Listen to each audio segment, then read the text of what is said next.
Hoses rolled up and makeup on. That's how we found the Waitarua Fire Brigade recently, hamming it up in the footlights. I was seconded, I was conned into it. Rang by the player, I said, Mike, I believe you've done a bit of acting in your time. He said, what's your problem? He said, I need a vicar. You can imagine me, a vicar, for God's sake. We decided that we would write a play about the early days of the fire service. And it starts off where my house, which is Budgie Davis, his house burns down, and because of this, they decide to start a fire brigade in the Neotupu area. The only word is enthusiasm. The whole cast have been enthusiastic about it. Most of us are from the fire brigade or from neighbouring fire brigades. It's called Phone 1125J, which is based on the old Morse code system of telephones. Turned up at the fire station one night when Tony was bringing up a scene at a time, and we were reading, one week we'd read one scene and the next week we'd read the next. And I think the order you came in the door determined which part you actually got in the play. We thought, well, perhaps we might get somewhere in the vicinity of 400 to 500 people to come and see it. It looks like we're now going to be showing it to 1,000 people plus, and possibly a first for a fire brigade. We can't guarantee that. If you call us in a hurry, then you needn't ever worry.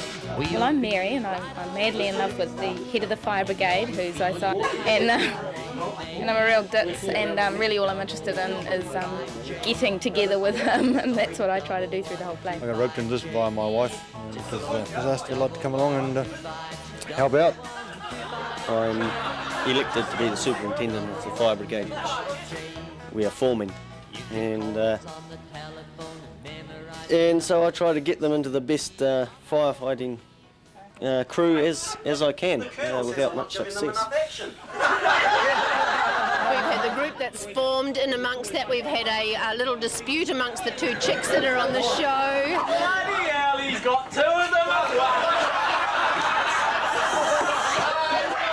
Everyone gets involved in between scenes, so they have the music, everyone's getting singing and clapping and tapping their toes and getting into it. The whole concept of the evening is not just to come along to see a play about 1958, it's to be transported back to those times by way of the fact that we have got fish and chips wrapped in the newspaper of the day. Fish and chips are pretty good. I mean, it's pretty rare getting them in the newspaper these days. I mean, it's...